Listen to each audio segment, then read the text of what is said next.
Wajah baru Dewi Persik jadi sorotan, disebut cantik yang asli. Pedangdut Dewi Persik diketahui baru saja mengubah bagian wajahnya sebelum menikah. Ternyata Dewi Persik menjalankan rangkaian kecantikan agar wajahnya terlihat lebih kencang.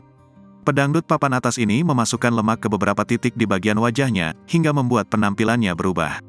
Hal tersebut dilakukannya lantaran Dewi Persik menghindari tindakan filler wajah.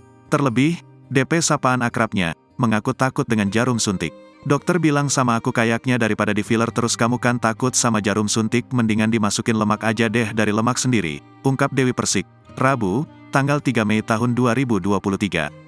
Jadi kalau kena cahaya matahari bisa nyatu sendiri, karena kalau kita memasukkan sesuatu ke dalam muka kan aku kan takut jadi mendingan masukin lemak, imbuh dia. Tindakan tersebut membuat wajah Dewi Persik sedikit berubah, yakni lebih berisi dari sebelumnya. DP menyebut selama proses memasukkan lemak ke wajahnya, ia dalam posisi tak sadar. Aku gak sadar, jadi kalau dibilang sakit aku gak sadar aku gak berasa apa-apa, kata Dewi Persik.